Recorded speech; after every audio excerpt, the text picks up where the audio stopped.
नमस्कार, आप देख रहे हैं यूके न्यूज लाइव और आपके साथ में हूं प्रदीप तरमोला। शुरुआत करेंगे आज की खास खबरों की।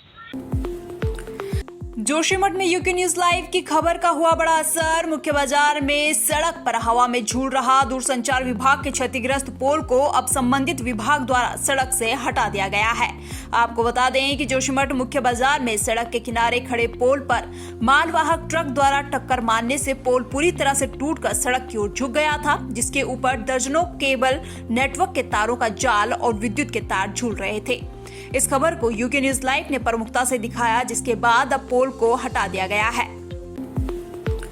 देहरादून स्थित डीएवी कॉलेज के जियोलॉजी डिपार्टमेंट के बैक साइड वाली दीवार शुक्रवार रात गिर गई थी, जिससे एक युवती की मौत हो गई, साथ ही उसका भाई गंभीर रूप से घायल हो गया, जिस पर छात्रों ने डीएवी कॉलेज प्रशासन के खिलाफ रिपोर्ट दर्ज कराई। वहीं न्याय की मांग प्रदर्शन कर रहे छात्रों ने आज दूसरे दिन भी प्रदर्शन किया। वहीं कॉलेज के 2 छात्र बीएसएनएल टावर पर चढ़ गए, जिनमें से एक का नाम सिद्धार्थ जो एनएसयूआई ग्रुप से है और दूसरा छात्र नेता का नाम करण नेगी है जो आर्यन ग्रुप से है। इस घटना को लेकर जैसे उस पहाड़ की बिटिया की जो दीवार से मौत हुई है, उसके ऊपर जैसे दीवार गिरी है, तो उसमें ये कॉलेज प्रशासन पूरा चुप है और जो कुछ उसमें वो एक्शन नहीं कर रहा है।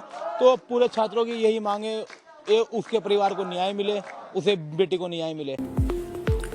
तीर्थनगर ऋषिकेश में सरेआम गुंडागर्दी करने वाले 4 अभियुक्तों को पुलिस ने गिरफ्तार कर लिया है। दरअसल ऋषिकेश चंद्रभागा पुल पर बाहर से आए कुछ लोगों द्वारा स्थानीय लोगों के साथ किसी बात को लेकर झगड़ा हो गया। विवाद इतना बढ़ गया कि दोनों तरफ से लाठी डंडे चलने लगे। इसी बीच गाड़ी से निकलकर एक व्यक्ति ने बंदूक निकालकर हवा में फायरिंग की और बंदूक लहराता हुआ दिखाई दिया, जिसका वीडियो सोशल मीडिया पर तेजी से वायरल हो रहा है।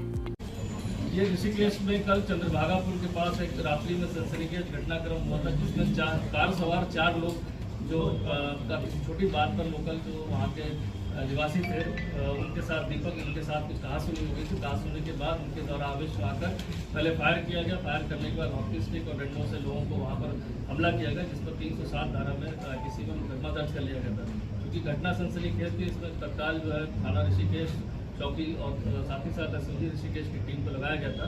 तो एपी नंबर की गाड़ी का पता चला था। उसके आधार पर पूरा नंबर ट्रैक करने के बाद कुछ नंबर निकाले गए थे, जिसके आधार पर कल देवप्रयाग के पास रात्रि में जो है देर रात्रि उनको जो है वहाँ पर पकड़ा गया था। ऋषिकेश के परमार निकेतन घाट पर मां शबरी रामलीला का आयोजन किया जा रहा है। इस रामलीला में बाहरी राज्यों से आने वाले कलाकार अपनी प्रतिभा दिखाएंगे और भगवान राम की मदद करने वाले सभी पात्रों के बारे में विस्तार पूर्वक जानकारी दी जाएगी और उनके जीवन के बारे में भी लोगों को रूबरू किया जाएगा। गुरु जी के मार्गदर्शन से आया। गुरु जी का ही विषय था कि इस वर्ष की जो रामलीला है वो उसका नाम मां शबरी रखा जाएगा और उसमें कलाकार जो रहेंगे वो आदिवासी रहेंगे। जो ये कलाकार हैं वो अन्य प्रांतों से हैं, जैसे कि उड़ीसा, मध्य प्रदेश और छत्तीसगढ़ क्षेत्रों से। इस रामलीला का मुख्य उद्देश्य क्या है जो यहाँ पे की जा रही है? रामलीलाएं तो पूरे देश भर में हर तरीके से हो रही हैं, परंतु इस रामलीला का मुख्य उद्देश्य है कि जैसे माँ शबरी की भक्ति थी, कैसे माँ शबरी ने अपनी भक्ति के कारण ही भगवान राम को स्वयं पाया। भगवान राम स्वयं माँ शबरी से मिलने के लिए पहुँचे। तो कैसे भक्ति, हम सब लोगों को कैसे भक्ति करनी चाहिए, भगवान राम को कैसे पाना चाहिए, वो हम माँ शबरी के पात्र से। टिप्पणी नहीं करता हूँ, आपको मालूम है कभी इस तरह की टिप्पणी नहीं करता हूँ। एक बात। दूसरी बात यह है कि कलाकार होते हैं, ठीक है। कला को हमने कभी बांधा नहीं है किसी भी दृष्टि से। निश्चित रूप में शक्ति का उत्सव है, तो शक्ति के उपासकों को अगर स्थान दिया जाता है तो ज़्यादा सुंदर बनता है। इसलिए हमने क्या किया, एक तरफ शक्ति है, एक तरफ शबरी है। शबरी की जो शक्ति है उस शक्ति को कैसे समाज में लाया जाए ताकि सब लोग जुड़ के आगे काम कर सकें। काशीपुर में रामनगर रोड स्थित सेमफोर्ड स्कूल में क्रिकेट खेल को लेकर मिली मान्यता के दौरान एक कार्यक्रम का आयोजन किया गया, जिसमें मुख्य अतिथि द्रोणाचार्य विराट कोहली के कोच राजकुमार शर्मा द्वारा कार्यक्रम का द्वीप प्रज्वलन कर शुरुआत की गई। साथ ही स्कूल के बच्चों द्वारा रंगारंग कार्यक्रम आयोजित भी किए गए। जो किंगफोर्ड क्रिकेट एकेडमी ने दिल्ली से द्रोणाचार्य अवार्डी हमारे विराट कोहली के कोच हैं, उनकी एकेडमी दिल्ली में थी। उनको आप लोग यहाँ लेके आए हैं। उनके द्वारा एकेडमी देखी जाएगी, उनके द्वारा बच्चों को ट्रेनिंग दी जाएगी, उनके द्वारा बच्चों को प्रशिक्षण दिया जाएगा। तो जाहिर सी बात है कि एक अच्छी सुविधा दी है और अच्छे लड़के निकलेंगे, क्योंकि गुरु अच्छा मिल जाए, कोच अच्छा मिल जाए प्रतिभाओं को तराशने में उसका बहुत बड़ा योगदान होता है। और ऐसे कोच मिले हैं कि जिन्होंने बड़ी बड़ी प्रतिभाएं दी हैं इस देश को, तो ऐसे कोच का यहाँ आना, इस एकेडमी को मिलना, जाहिर सी बात है, सौभाग्य की बात है, बच्चों का भविष्य बनेगा।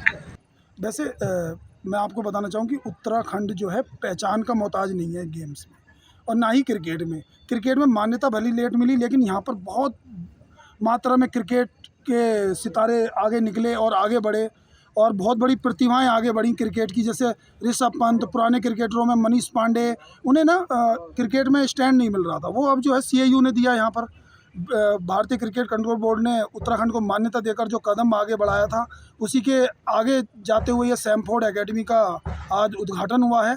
श्री राजकुमार शर्मा जी के दिशा निर्देश में ये आगे बढ़ेगी और यहाँ से प्रतिभाएं बहुत आगे तक जाएंगी। मेरा मानना है कि एक नहीं 100 विराट कोहली जैसे और 100 अंजुम चोपड़ा जैसी बहुत सारी लड़कियां, बहुत बड़े स्टार लड़कियां और लड़के यहाँ से उत्पन्न होंगे और आगे बढ़ेंगे। हम लोगों ने वेस्ट दिल्ली क्रिकेट अकेडमी, जो हमारी दिल्ली में अकेडमी है, जो पिछले 25 साल से एस्टैब्लिश्ड अकेडमी है दिल्ली की, हम लोगों ने टाई अप किया है सैमफोर्ड स्कूल के साथ और ये अकेडमी शुरू कर रहे हैं। और मुझे पूरी आशा है कि हम यहाँ से नई प्रतिभाओं को निखार पाएंगे और यहाँ से बेटर प्लेयर्स प्रोड्यूस कर पाएंगे, क्योंकि यहाँ पर प्रतिभाओं की कमी नहीं है, टैलेंट की कमी नहीं है। तो थोड़ा सा प्रॉपर गाइडेंस की ज़रूरत थी, थोड़ी प्रॉपर कोचिंग की ज़रूरत थी। उसी के तहत हमारी एक कोशिश है कि हम बच्चों को यहाँ के हेल्प कर पाएँ।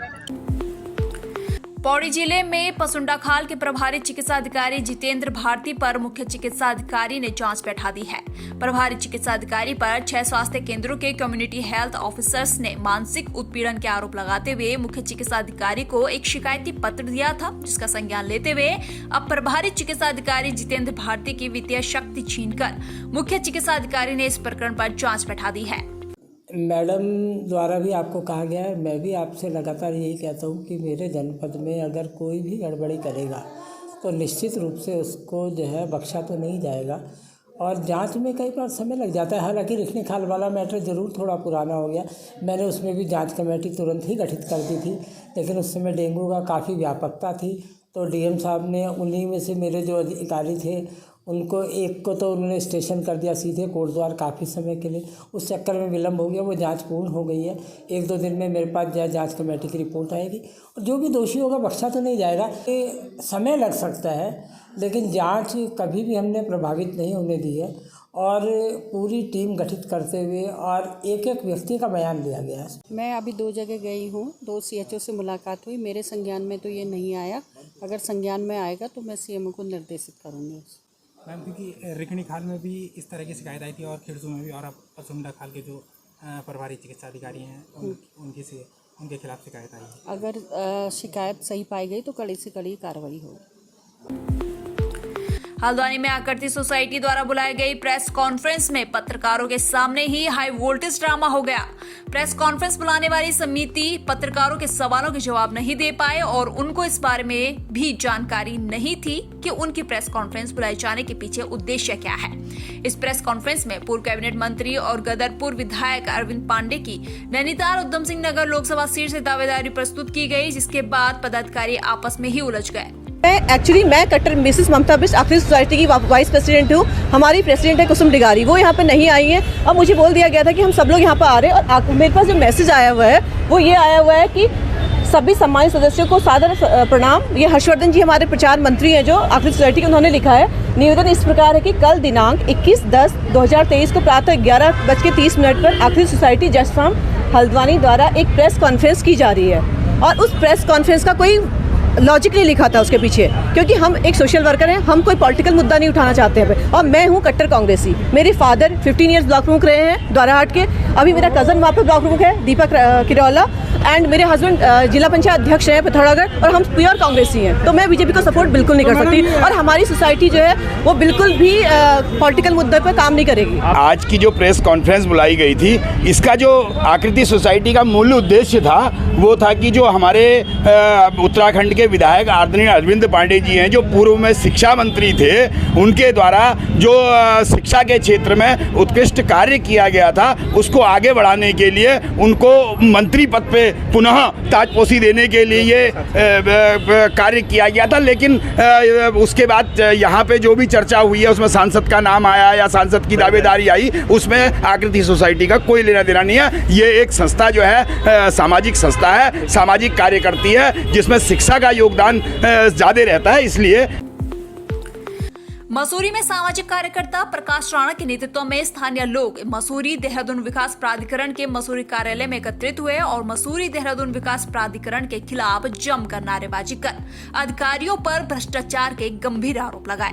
प्रकाश राणा ने कहा कि मसूरी देहरादून विकास प्राधिकरण के अधिकारी गरीब लोगों को निशाना बनाकर उनके द्वारा बनाए गए घरों को अवैध बताते हुए सीलिंग और ध्वस्तीकरण की कार्रवाई कर रहे हैं, जो न्याय उचित नहीं है।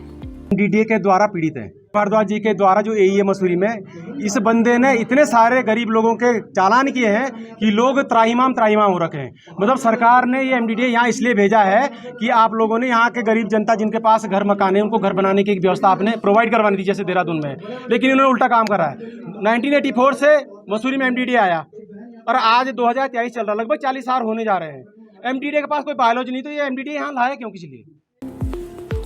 सितारगंज से खटीमा की तरफ आ रहे एक तेज रफ्तार तेल टैंकर ने अनियंत्रित होकर बाइक सवार पिता पुत्र को टक्कर मार दी, जिससे बाइक सवार पिता पुत्र दोनों की मौके पर ही मौत हो गई। वहीं टैंकर चालक को नानकमत्ता पुलिस ने गिरफ्तार कर लिया है।